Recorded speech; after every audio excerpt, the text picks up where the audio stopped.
सिंध शर्जील मेमन ने press conference की और इस पर गुफ्तगू करने के लिए हमने राब्ता किया। इस वक्त हमें ज्वाइन कर रहे हैं एमक्यूएम की राबता कमेटी पाकिस्तान के इंचार्ज कमर मंसूर साहब। कमर मंसूर साहब, बहुत शुक्रिया, आपने वक्त निकाला डॉन न्यूज के लिए। ये फरमाएगा कि शर्जील मेमन कहते हैं कि पीपल्स पार्टी पर इल्जामात लगाए गए हैं एमक्यूएम की जानिब से, और अगर इंतजामिया वहीं नहीं पहुंची थी तो आग कैसे बुझी? मेरा फोन पूरी रात खुला रहा, फैसल सब्जवारी ने कोई कॉल नहीं की। मेरा ख्याल है कि हस्बे मामूल शर्जील मेमन साहब जो है वो झूठ बोल रहे हैं और उनकी मिसाल जो है वो बिल्कुल उस तरह से है कि उल्टा चोर कोतवाल को डांटे। उन्होंने कहा कि फैसल सब्जवारी साहब ने उनको फोन नहीं किया। उनका फोन जो है वो शायद किसी और नंबर की बात कर रहे हैं, क्योंकि फैसल सब्जवारी साहब और ख्वाजा इजहार साहब जिस नंबर पे कॉल करते रहे वो नंबर बंद था, और उन्होंने जिस नंबर से किया होगा अब उस पर तो बहुत ज्यादा डिटेल में जाने की जरूरत नहीं है। लेकिन देखिए, बात यह है कि मुत्तहिदा गवर्नमेंट ने प्रेस कॉन्फ्रेंस करके हुकूमत सिंध की नाअहली बताइए, उनकी मुजबाना गफलत बताइए, जिसका मलबा वो दूसरों पे डालने की कोशिश कर रहे हैं। और वो ये कर रहे हैं कि बजाय इसके कि वो अपना ये सफाई पेश करें कि जब आग लगी और आग लगने के बाद वो तमाम के तमाम वजीर आला सिंध, दीगर जोमा, दीगर वज़रा कहाँ थे, वो ये बात नहीं कर रहे। वो इधर उधर की बातें कर रहे हैं कि जी मैं क्यों इस्तीफा दूं, क्या कभी एमक्यूएम वालों ने इस्तीफा दिया? तो भाई, एमक्यूएम के सूबाई वजीर रऊफ सिद्दीकी ने जब साहिल में आग लगी थी उसकी जिम्मेदारी कबूल करके आज खुद इस्तीफा दे दिया था। शर्जील मेमन साहब घोस्ट मुलाजिम की बात कर रहे हैं, खुद अपने वो पीर मजहरुल हक जो उनके साबिक जो मिनिस्टर हैं तालीम के, उन्होंने 3,500 लोगों को जो है वो टीचर भर्ती किया और फी आदमी जो है वो 3.5 लाख रुपए वसूल किए। और खुद उनके अभी जो मौजूदा वजीर तालीम है निसार कोड़ो साहब, उनके सेक्रेटरी तालीम कहते हैं कि 1 लाख घोस्ट मुलाजिम है और 10,000 जो है वो लोग मौजूद हैं। अब आप इससे अंदाजा लगा लीजिए कि जो लाहौल हाउस पे जो मुजाहरा हुआ इन घोस्ट टीचरों का, जिनके अपॉइंटमेंट के पैसे जो है पीर मजहरुल हक ने लिए थे, उन्होंने मुजाहरा जो है वो पीपल्स पार्टी के झंडों के साथ किया। वो पीपल्स पार्टी के वर्कर थे। दूसरों पर उंगली उठाने से पहले कम से कम अपने गिरबान में झांक लें कि माजी में पीपल्स पार्टी के लोग किस तरह से जो है वो कहां बैठ के अपने जो है वो मफादात के लिए, पीपल्स पार्टी के मफादात के लिए काम करते रहे। उसकी मिसाल बेशुमार। ठीक है कमर साहब, मैं नहीं पढ़ना चाहता। शर्जील साहब कहते हैं जो है, सुनिए, उन्होंने साबिक नाज़रीन पर इल्जाम लगाया। मैं अभी आपके सामने कह रहा हूँ, डिफेंस ऑफ लेफ्टिनेंट की टीम की जमीनें जो है उनको कर रहा है, पीपल्स पार्टी के लोगों का नाम आ रहा है। शर्जील मेमन इस बात का जवाब दें कि रेडी गोट लांटी में जो काइट पार्क है सबको पता है, उसकी मुख्तलिफ जमीन की फरोख्त के लिए अखबारात में कौन इश्तिहारात शाये करवा रहा है। बात सिर्फ इतनी सी है कि एमक्यूएम के कायद अल्ताफ हुसैन, राब्ता कमेटी के अरकान, मुंतखब नुमाइंदे और सेक्टरों के जिम्मेदारान और कारकुनान जाए वकूफ पर पहुंचते रहे, इमदादी कामों की निगरानी करते रहे, तमाम मीडिया उनको दिखाता रहा, बात करता रहा।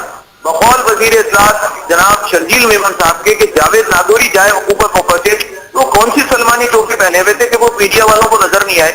हर आदमी ने बात की है वहां पर, हर आदमी मीडिया दिखाता रहा, अवाम चीखते रहे, गिड़गिड़ाते रहे। और दूसरी बात, शर्जील मेमन साहब ने कहा कि आग बुझ गई। आग कैसे बुझ गई?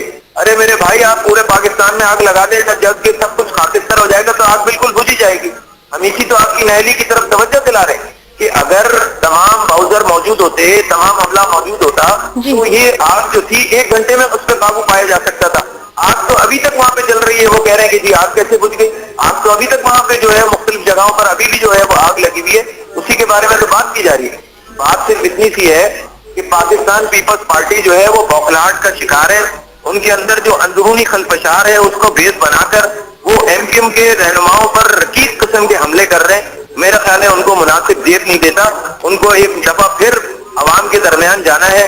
पंजाब में उनकी पार्टी का जो हशर हुआ है और उसके बाद सिंध में जो उनकी पार्टी का हशर हो रहा है, तो उनको सोचना चाहिए कि कल तक वो लियारी के नाम पर, लियारी में हमारे बच्चे हैं, हमारे भाई हैं, और लियारी में जो है ये हमने जो असले के लाइसेंस दिए ये ईद पे चलाने के लिए नहीं दिए। आज वो लियारी जो है जहाँ रोजाना मावराए अदालत कत्ल हो रहे हैं, जहाँ रोजाना गैंगवार के लोग आपस में एक दूसरे पे रॉकेट लॉन्चर और हमले कर रहे हैं, तो वो इसका क्या जवाब देंगे? क्या वो कभी इस बात को सोचते हैं कि उन्होंने कभी जो है वो आवाज उठाई? लेकिन वो कह रहे हैं कि जी आप जो है वो एमक्यूएम के लोग जो है वो टारगेट किलर पकड़ रहे हैं। मेरे भाई, आज आप हुकूमत में हैं, आज आपके मनपसंद शहीद अफसरान, पुलिस के अफसरान जिस तरह प्रेस कॉन्फ्रेंस करवाकर एमक्यूएम के कारकुनों को मोर्द इल्जाम ठहरा रहे, तो जो झूठ और सच जो है वो अदालत में होगा। لیکن آپ جس طرح میڈیا ٹرائل کر کے آپ یہ ثابت کرنے کی کوشش کر رہے ہیں کہ ایم کیو ایم میں جو واٹر بورڈ کے معصوم ملازمین ہیں، کے ایم سی کے معصوم ملازمین ہیں، آپ ان کو کیوں ایکیوز کر رہے ہیں؟ اس وجہ سے کر رہے ہیں نا کہ وہ ایم کیو ایم کے کارکن ہیں، کسی اور کے لیے تو آپ بات نہیں کرتے. تو بات صرف اتنی سی ہے کہ وہ اپنی غلطی کو چھپانے کے لیے یہ نہیں بتا رہے کہ ہم کہاں سے اب تک شریف میمن کیوں نہیں گئے لیاری میں، اب تک جہاں پر لگی ہوئی وہاں کوئی ان کا کوئی دیگر جو ان کے دوما ہیں وہ کیوں نہیں پہنچے؟ آپ ان کی شکلیں دیکھیں، جب یہ پریس کانفرنس کر رہے تھے تو دونوں یہ جو قادر پٹیل اور شرجیل میمن کی دونوں کے چہرے دیکھ کے لگ رہا تھا کہ ابھی سوتے سے اٹھ کر آئے. ان کو زبردستی ڈانٹا ڈپٹا گیا ہوگا کہ یہی کر سکتے تھے. وزیر اطلاعات ہیں اور وزیر بلدیات ہیں، انہوں نے بلا لی پریس کانفرنس، اپنا سرکاری سلوک استعمال کر کے سارے چینلوں پہ آ کے بدتمیزی کر کے الزام تراشی کر کے چلے گئے. اس کے بعد یہی تو کام انہوں نے سر میں کیا تھا، یہی کام انہوں نے سائٹ میں آگ لگی تھی کیا تھا. ہمیشہ یہ یہی کام کرتے ہیں اور اس کے بعد کہیں جا کے چھپ جاتے ہیں. بات صرف اتنی سی ہے کہ فوری طور پر اپنی غلطی کا اعتراف کریں اور وہاں پر امدادی کارروائیوں جو ہو رہی ہیں اس میں جا کے چلے، وہاں جا کے کھڑے. اب میں آپ کو ایک سب سے امپورٹنٹ بات بتاتا ہوں. حکومت میں تو یہ ہے نا، ہم نہیں ہیں. میں آپ کو بتاتا ہوں، جھاڑو والی گلی کے اندر 35 مکانات جلے ہیں، پیلو کمپاؤنڈ میں 12 مکانات جلے ہیں، سلمان سومرو بلڈنگ میں 24 فلیٹ تباہ ہوئے ہیں، سوریا مکرم بلڈنگ میں 20 فلیٹ تباہ ہوئے ہیں، چھوٹی بڑی دکانیں اور گودام کوئی 400 سے زائد وہاں پر آگ میں ختم ہو گئے ہیں. وہ حکومت کا کام ہے آغاز و شمار پیش کرنا. وہاں ہم گراؤنڈ پہ کام کر رہے تھے، لہٰذا ہم آپ کو بتا رہے ہیں ہمارے لوگوں نے یہ ساری چیزیں کی ہیں. اب تک حکومت کا کوئی افسر کمشنر کمیٹیاں بنا دینا، کمیٹی بنا دیے، جھوٹ بول رہے ہیں. اگر ان کا کوئی افسر کو پتا ہوتا تو آغاز و شمار پیش کرتے، لیکن اپنے برابر میں مختار فاروق کو بٹھا دیا. سویت صدیقی شریف آدمی ہے، وہ بیچارہ رات کو پہنچا، اس نے حد المقدور جو کوشش کی، واٹر بورڈ ادھر ادھر لوگوں سے پانی منگوایا، چیزیں کی، لیکن یہ اس کو برابر میں بٹھاتے میرے صدیقی موجود تھے جہاں وقوع پر آپ اس وقت آپ ملک کے مزے پہ رہتے، لہٰذا پہلے یہ دیکھ لیجیے 4 رویہ جو ہے وہ آپ کی طرف اٹھ رہی ہیں. ٹھیک ہے، بہت شکریہ آپ کا. رابطہ کمیٹی پاکستان کے انچارج قمر منصور صاحب ہمارے ساتھ موجود تھے اور ان کا یہی کہنا تھا کہ دوسروں پر انگلی اٹھانے سے پہلے شرجیل میمن اپنے گریبان میں جھانکیں. ابھی آپ کو لاہور سے خبر دیتے ہیں جہاں چیرنگ کراس پر